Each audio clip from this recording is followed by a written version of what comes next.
नमस्कार, खबर बयार के यूट्यूब चैनल में आपका स्वागत है। टिंकू देवांगन के साथ मैं युवराज सिंह आज़ाद। इस वक्त हम हैं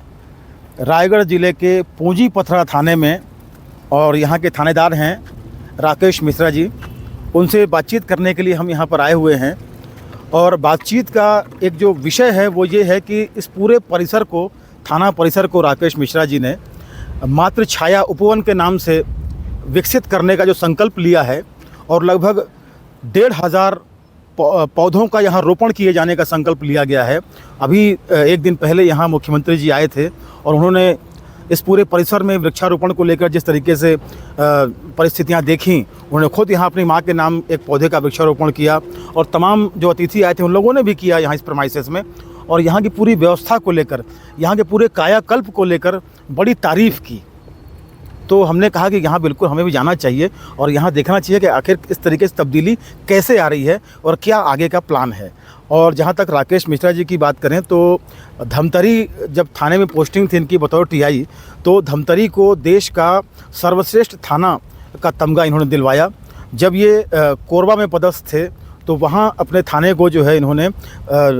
नशा मुक्त बनाया, तो प्रदेश का पहला नशा मुक्त थाना बनाया। अभी हमने देखा कोतवाड़ में पदस्थ थे तो वहाँ कायाकल्प किया। तो सारा इनका जो है ये इस तरह की कार्यशैली है कि जहाँ भी रहते हैं कुछ ना कुछ अच्छा करते रहते हैं। तो बहुत अच्छा कर रहे हैं राकेश मिश्रा जी। उनसे बातचीत करते हैं कि पूंजी पथरा थाने को इस तरह विकसित करने को लेकर, इस तरह कायाकल्प करने को लेकर क्या कुछ उनका प्लान है। जी राकेश मिश्रा जी, ये बताएंगे जिस तरीके से यहाँ मातृ छाया उपवन आपने तैयार किया है, लगभग 13 एकड़ का एरिया आपने डेवलप करने का संकल्प लिया है, बताएंगे इसके बारे में। सर, सबसे पहली बात यह है कि छत्तीसगढ़ शासन के मंशा अनुरूप और हमारे पुलिस अधीक्षक महोदय के निर्देश में इस थाना परिसर को, जो पूंजी पथरा है, जिला रायगढ़ में स्थित है, 13 एकड़ की हमारी ये ज़मीन है, शासकीय ज़मीन है। इसको हमने बाउंड्री वगैरह करवाया, साफ़ सुथरा किया और इसमें हुआ कि एक पेड़ माँ के नाम, जो शासन की जो मंशा के अनुरूप है, तो हमने इसको सभी लोगों ने लगाने का निर्णय किया और इसमें मातृ छाया उपवन के नाम से हम इसको डेवलप किए हैं। इसमें अभी 800 पौधे लगाए गए हैं जी, और 800 और लगाने की इसमें व्यवस्था की गई है। टोटल 1600 पौधे इसमें लगाए जाएंगे और इस मातृ छाया उपवन को हम अच्छे से एक मातृ का जो आशीर्वाद होता है इस रूप में हम ले रहे हैं। और अभी सीएम साहब का जो प्रोग्राम हुआ था उसमें 800 लोगों ने अपनी माँ के नाम एक पौधे यहाँ पे रोपण किया है। क्या बात है। तो प्रधानमंत्री साहब ने जो है एक पेड़ माँ के नाम जो है इसका संकल्प पूरे देश में शुरू किया है और वो हम देख रहे हैं कि पूरे देश में इसका असर हो रहा है और इतने अच्छे स्वरूप में हम इसको रायगढ़ में देख रहे हैं, वो भी थाना परिसर में, तो अपने आप में ये बड़ी बात है। ये बताएंगे कि पौधारोपण तो हो गया, अब इनको संरक्षित करना सबसे बड़ा चैलेंज है, उसके लिए क्या आपका प्लान है? सबसे पहले है कि एक सबसे अच्छी बात है कि हमारा जो कैंपस है वो चारों तरफ से बाउंड्री से घिरा हुआ है, तो इसमें मवेशियों के आने का कोई समस्या नहीं है। दूसरी चीज़, जो हमारे छोटे पौधे हैं उन पौधों के लिए हमने ट्री गार्ड बनाया है और मैक्सिमम जो पौधे पीपल के हैं सभी पौधे 10 फीट से हैं या उससे बड़े हैं, तो इसके कारण उसको संरक्षण करना थोड़ा सा आसान है। हमें उनको समय से पानी देना, खाद देना और उसकी नियमित देखभाल करने की आवश्यकता है, जिसके लिए हम अपने स्टाफ के ही लड़कों के द्वारा हम लोग सुबह अपना समय निकाल करके सुबह उठते हैं तो वॉकिंग वगैरह करने के बाद हम पौधे का संरक्षण वगैरह करने की जिम्मेदारी हम सभी लोगों ने लिया है जी। और प्रातः उठ के हम सबों का ये है कि सुबह हम उठें, अपने पौधे को देखें, संरक्षण करें, जिसके नेम प्लेट वगैरह जो लगे हुए हैं उसको सुरक्षित करें और हम संकल्प लिए हैं कि सभी पौधे को बचाएंगे जी। ये तो हो गया आपका ये मातृ छाया उपवन को लेकर, इतने बड़े प्रेमाइसेस को इस तरीके से खूबसूरती से विकसित करने को लेकर। अगर हम बात करें पुलिसिंग को, तो उसको किस तरीके से आप जो है चुस्त दुरुस्त और आम आदमी के जो है उसके सुरक्षा को ध्यान में रखते हुए करने की कोशिश कर रहे हैं? क्योंकि हम यहाँ भी कायाकल्प देख रहे हैं, जो आपकी प्रशासनिक बिल्डिंग है इसको भी। नहीं, थाना कैंपस भी हमारा ठीक ठाक रहे, हमारे जवान भी ठीक ठाक से रहें, सुबह समय से उठें, समय से अपनी दिनचर्या में रहें और जब अनुशासन में रहेंगे तो निश्चित तौर पे इसका असर पब्लिक पे भी पड़ेगी। शांत स्वभाव से रहें, अच्छे से काम करें और हमारा उद्देश्य यही है कि हम पारदर्शी रूप से अच्छे से कार्य करें। जो भी पब्लिक आती है उसको हम अच्छे से उसकी सेवा कर सकें, उसे किसी तरीके से कोई प्रॉब्लम ना हो जी। अभी हम राजेश पटनायक जी के साथ जब यहाँ आ रहे थे तो रास्ते में ये बात चल रही थी कि शायद छत्तीसगढ़ में इससे खूबसूरत और इतना स्पेशियस इतना बड़ा प्रीमाइसेस वाला थाना शायद ही देखने को मिलेगा। लेकिन जो हम कह पा रहे हैं, जो हम जानना चाह रहे हैं कि ये सारी चीज़ें आप जहाँ भी रहते हैं कुछ इस तरीके से कुछ नयापन आता है, एक संकल्प के साथ काम करते हैं, तो ये जो कहना चाहिए ये एनर्जी ये कहाँ से आती है और इतना बेहतर करने का कहाँ से ये जो है आपके अंदर चीज़ें आती हैं? यहाँ पे तो एक पेड़ माँ के नाम है, तो शासन की मतलब मंशा का अनुरूप था, तो ये प्रेरणा थी कि हम भी, हमारा बहुत बड़ा कैंपस है, हमने साफ़ सफाई कराया, तो हमारा उद्देश्य था कि हम अपने कैंपस को सुरक्षित करें और पौधे लगा के प्रदूषण मुक्त करें। तो इसके कारण हमने सभी जितने ऑक्सीजन वाले पौधे हैं, तो पीपल के पौधे, नीम के पौधे, इसको हम मैक्सिमम तौर पर लगा रहे हैं और अधिकतर यही पौधे हैं जी। और ये प्रेरणा है हमारे जो मंत्री जी हैं, मंत्री जी भी ये वन पीपल के नाम से उन्होंने एक संकल्प लिया है, तो हम उसको आगे बढ़ाते हुए इसको हमने पीपल के पेड़ को इसमें जगह दिया है जी। सर, जैसा कि युवराज जी ने बताया कि आप इससे पहले धमतरी में भी सर्वश्रेष्ठ थाने का, आपके थाने को अवार्ड मिला, कोरबा या बालको में भी आपने व्यसन मुक्त थाना बनाया, तो उस समय तो यहाँ मुख्यमंत्री का आगमन नहीं हुआ था, तो इसके लिए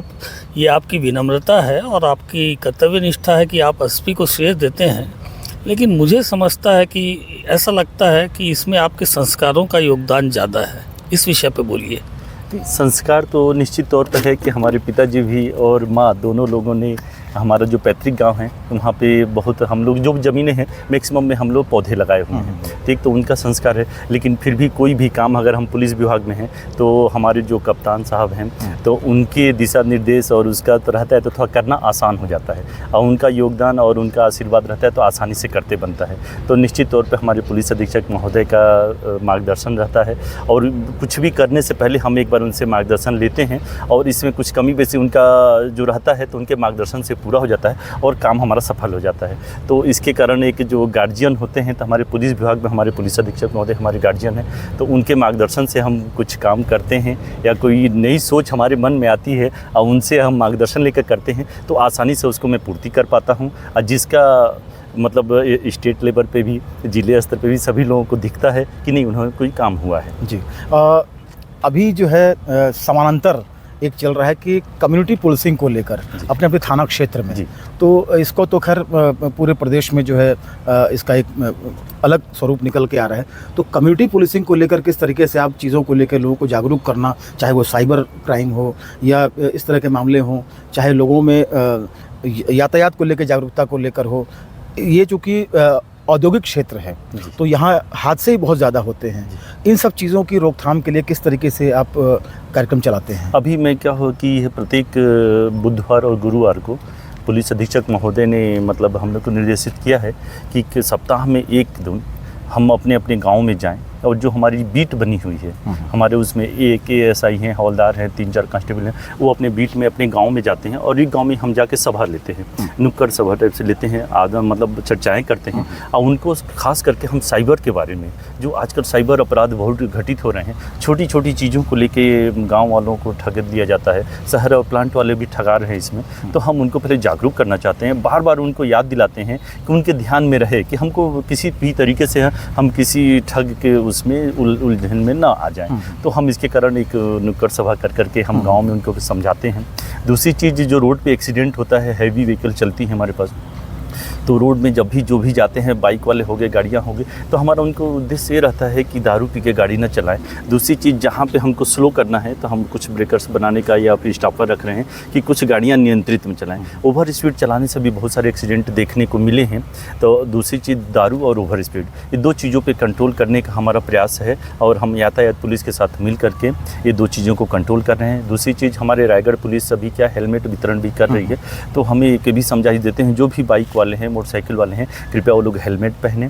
ओवर स्पीड न चलें और दारू का सेवन न करें, जिससे हम जिंदगी बचाई जा सके और हम सुरक्षित रहें। जी, बहुत बहुत धन्यवाद बातचीत करने के लिए हमसे, और जिस तरीके से आप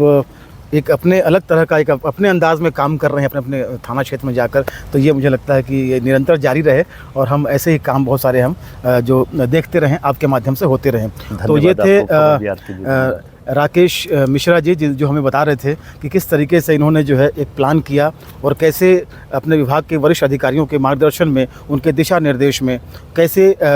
सरकार की योजनाओं को जो है वो कैसे धरातल पर उतारना है, ख़ास तौर पर पौधारोपण को लेकर, वृक्षारोपण को लेकर। एक नाटक का संवाद मुझे इस वक्त याद आ रहा है। नाटक लुकवा का शाहनामा है, जिसमें एक संवाद है, पौध जीती है थोड़ी सी मिट्टी में, खुद फलती है और दूसरों को भी फलवती बनाती है और ज़िंदगी को नए अर्थों से सजाती है। आज सबसे ज़रूरी अगर कुछ है तो पर्यावरण की रक्षा करना है, और पर्यावरण की रक्षा के लिए इस तरह के प्रयास अगर बड़े पैमाने पर होने लग जाएं, हर कोई व्यक्तिगत और संस्थागत तौर पर इतनी जिम्मेदारी से काम करने लग जाए, तो मुझे लगता है कि हम बहुत बड़ा गोल अचीव कर सकते हैं, जो आने वाली पीढ़ियों के लिए बहुत कारगर साबित होगा, उनके लिए बहुत जीवन जीने के लिए बहुत सहायक साबित होगा। बहरहाल आज के इस वीडियो में बस इतना ही। हमारे खबर बयार यूट्यूब चैनल को आप लाइक करें, सब्सक्राइब करें, हमारे कंटेंट अधिक से अधिक शेयर करें और हमें सहयोग करें। नमस्कार।